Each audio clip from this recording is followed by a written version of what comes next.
A single dialysis filter sealed inside a clear evidence bag. The type meant to be used once, then discarded. Cost to the clinic, $8. Before we go even one step further, if you have ever watched someone you love connected to a machine just to remain alive, please hit subscribe and the like button right now.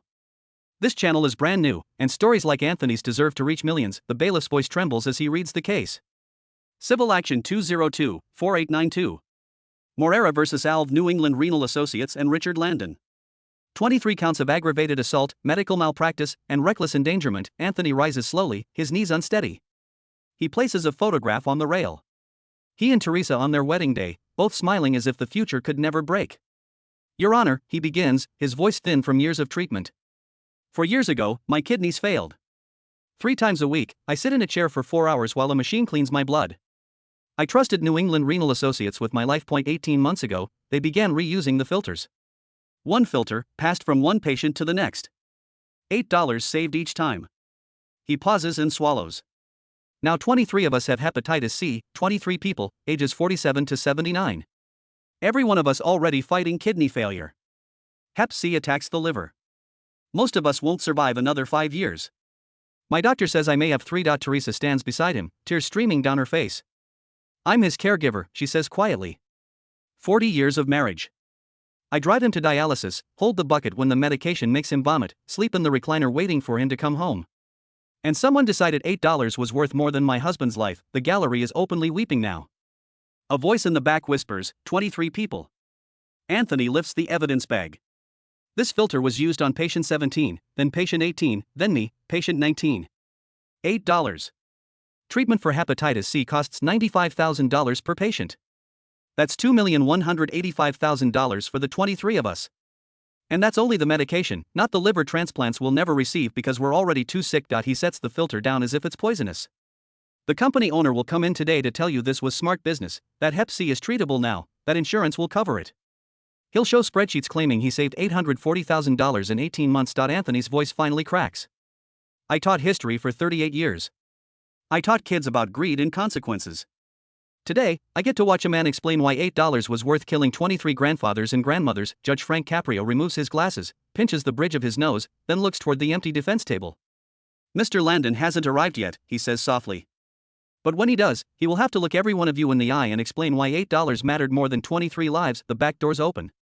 In walks Richard Landon, 56, founder and owner of 12 dialysis centers across New England. Charcoal Tom Ford suit, $6,200. White pocket square folded into flawless peaks. Patek Philippe Nautilus on his wrist, $138,000. A tan so healthy it makes the patients look ghost-like. He doesn't glance at the wheelchairs. Doesn't acknowledge the oxygen tanks. He simply places a $15,000 Goyard briefcase on the table and sits. Judge Caprio studies him for a long, cold moment. Mr. Landon, the judge says, you've heard Mr. Moreira. 23 of your patients now have hepatitis C because filters were reused. Your response, Landon offers a small, rehearsed smile. Your Honor, healthcare costs in America are unsustainable.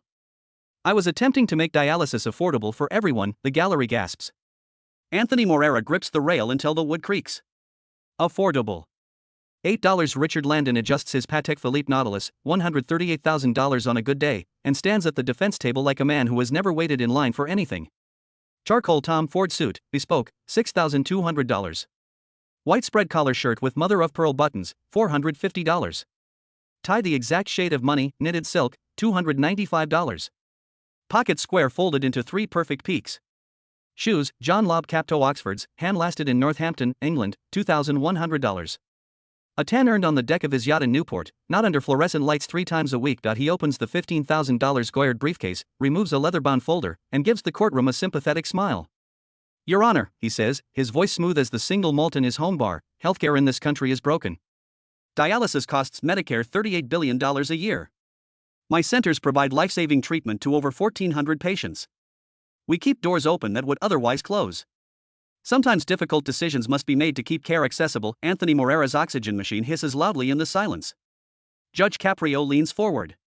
Difficult decisions like reusing single-use filters. Landon doesn't flinch. The filters in question are rated for multiple sessions under certain European protocols. We followed internal guidelines. The hepatitis C outbreak is unfortunate, but modern direct-acting antivirals cure over 95% of cases. Insurance covers the $95,000 per patient. No one dies from Hep C anymore. Teresa Morera stands, her voice shaking with rage. My husband already has stage 4 kidney disease. His body cannot survive another medication. His liver enzymes are through the roof. You handed him a death sentence to save $8 per treatment. Landon calmly turned a page in his folder, as composed as if he were in a boardroom. Mrs. Morera, with all due respect, your husband receives excellent care. Our cost-saving measures allowed us to keep patient copays at $20 per session instead of $200. We saved the system $840,000 in 18 months. That money was reinvested into better equipment, longer operating hours, and additional nursing staff. He clicked a remote. A PowerPoint slide lit up the screen. Clean green bars rising neatly upward. You see, dialysis profit margins are razor thin. Without innovation, centers shut down. Patients are forced to travel hours for care.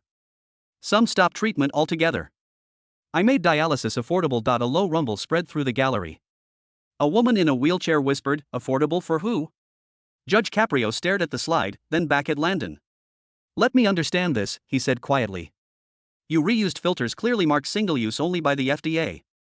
23 patients contracted hepatitis C.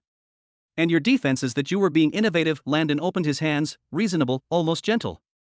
Innovation is messy, Your Honor. Hep C is treatable now. 20 years ago, it was a death sentence. Medicine advances. These patients will receive the cure. Insurance will pay. In the end, everyone wins. Anthony slammed his fist on the table, weak but furious. Everyone wins? I have 3 years left because of you. 3. For the first time, Landon looked directly at him. The smile faltered, just slightly. If the coldness in this man's voice is making your blood boil right now, hit that like button and subscribe. We're only getting started. And what the judge uncovered next turned $8 into a life sentence. Judge Caprio picked up a thick sealed envelope marked Rhode Island Department of Health. Mr. Landon, he said, before we go any further, I have something here you may want to explain. An internal memo dated exactly 18 months ago. From you to all 12 center directors. Subject line, filter optimization protocol, effective immediately. Your exact words, cease disposal of high-flux dialyzers after one use. Rinse with bleach solution and reuse up to 4 times. Projected annual savings, $560,000. Do not document in patient charts. He lifted a second document. A purchase agreement recorded 3 months ago. Richard Landon taking title to a 10,000 square foot oceanfront home in Watch Hill, Rhode Island. Purchase price, $8.2 million. Paid in cash. The courtroom fell completely silent.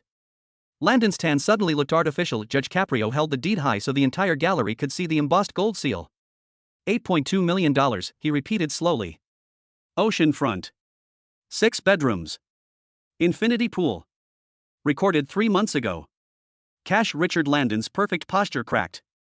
The Patek slipped down his wrist. Judge Caprio placed the deed beside the memo. Side by side. $8 saved per filter. $8.2 million spent on a third home. Let me understand something, the judge said, his voice dropping into the quiet thunder Providence knows means someone's world is ending. You instructed staff not to document filter reuse. You saved $840,000. And 3 months later, you bought a mansion in Watch Hill with the exact amount of money. He pressed a button. The screen filled with photographs. Landon on the deck of the new house, arms wide, smiling in front of floor-to-ceiling windows overlooking the same Atlantic Ocean his patients would never see again. The gallery erupted. Someone shouted, "That's our blood money." Landon tried to speak. Your Honor, my personal finances are private. Judge Caprio cut him off. 23 people are dying because of decisions you made to buy that view. The doors opened. Jennifer Torres walked in. 34 years old. Former charge nurse at the Cranston Center. Cheap black scrubs, still faintly smelling of bleach. Her hands trembled as she took the stand. I was told if I didn't reuse the filters, I'd be fired, she said, voice breaking. Mr. Landon came in himself. Said Medicare cuts were killing the industry. Said Europe does it. Said no one would ever find out. I bleached them myself. I cried every time when Mr. Morera tested positive. I quit that same day. She looked straight at Landon. You have 3 houses. I have nightmares. Next came Dr. Marcus Chan, infectious disease specialist from Rhode Island Hospital, carrying a stack of charts thicker than a phone book. Your Honor, every one of the 23 patients has the identical hepatitis C genotype, confirming a single source outbreak. Their viral loads align precisely with the timeline of the reuse protocol. These are not simple, treatable cases. Combined with end-stage renal disease, 5-year survival drops below 20%. Mr. Landon didn't just infect them. He sentenced them to death. Landon's attorney attempted to object. Judge Caprio waved him down. One more thing, the judge said. He dialed the courtroom phone and switched it to speaker. Rhode Island Department of Health, Director's Office. This is Judge Frank Caprio. Put Director Harrow on the line. 30 seconds of hold music passed, then a voice answered. Judge, we've been expecting your call. Effective 1 hour ago, all 12 New England Renal Associates dialysis centers have been shut down pending a criminal investigation. Mr. Landon's medical license has been suspended. Federal charges are being prepared. 23 counts of aggravated assault with a deadly weapon. The weapon being the reused dialysis filter. Click. Richard Landon rose slowly from his chair, his face drained of color. The Tom Ford suit now hung from his shoulders like borrowed clothing. Judge Caprio looked at him with undisguised contempt. In my 37 years on this bench, I have never witnessed greed this blatant.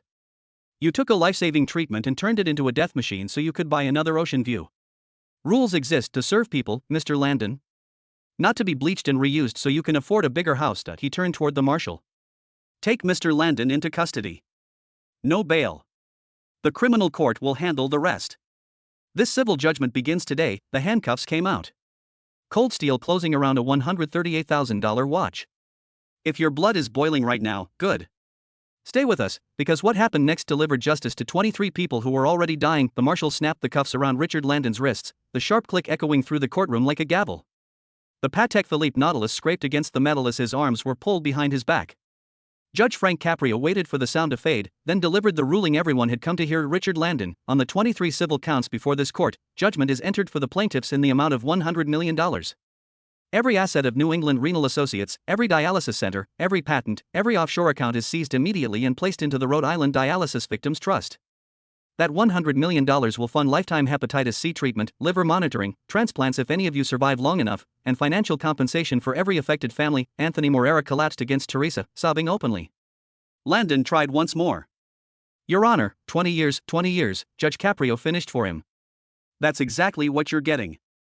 This court formally recommends to the criminal division the maximum sentence on each of the 23 counts of aggravated assault. 20 years per count. Consecutive. No parole. No early release. You will die in prison, Mr. Landon. The same slow death you handed to these people. The courtroom erupted. Wheelchairs rolled forward. Oxygen tanks hissed like applause. Someone shouted, "Thank you, Judge," again and again until it became a chant. Judge Caprio allowed it to continue for 10 full seconds, then raised one hand. Silence returned. Compassion is not an exception to justice, he said quietly. It is its purpose. You forgot that. These 23 people never will. 18 months later, all 12 dialysis centers are gone. In their place stand state-of-the-art non-profit clinics operated by the Victims Trust. Filters are used once, photographed, logged, and destroyed on camera. Every patient receives a private room, access to a social worker, and a written guarantee. No one will ever save $8 using someone else's blood again. The Rhode Island Dialysis Victims Trust now holds $112 million after full asset liquidation. Each patient received an average of $4.3 million. Anthony and Teresa bought a small, stair-free home with a garden where he can sit on stronger days. The rest of their money established the Anthony Morera Teacher Scholarship, providing full college tuition to low-income students who want to teach history. Richard Landon, inmate number 77441, now lives in maximum security at the adult correctional institutions. Cell 3B19. Top bunk. Orange jumpsuit. No Tom Ford. No ocean view. The Nautilus watch was auctioned for $132,000 and paid for one patient's experimental liver therapy. Because of this case, Congress passed the Dialysis Safety Act 6 months later. Single-use filters are now federally mandated. Reuse carries criminal penalties. Every dialysis center must maintain a live camera feed of its waste disposal room. 28 states have already adopted the Rhode Island model. The 23 surviving patients meet every Tuesday night in the community room of the former Cranston Center, now a support space. They drink coffee, share lab results, and tell stories about the teacher who taught them that history isn't just written in books. It's made when one man decides $8 is worth more than 23 lives, and one judge reminds the world that it isn't. If this story broke your heart and then stitched it back together stronger, if you believe no one should ever profit from another person's blood, then do 3 things right now. Hit the subscribe button. This is a brand new channel standing up for patients, for teachers, for the 23 who never asked to be heroes. Like this video so the algorithm shows it to everyone who still thinks healthcare is just another business. And comment below with your city and the word Morera. Let's flood the comments and show the world we stand with Anthony, with Teresa, and with every one of the 23. Because as long as judges like Frank Caprio sit on the bench and people like Anthony Moreira keep teaching, even while fighting for every breath, greed doesn't get the final word, justice does. Thank you for watching. See you in the next one.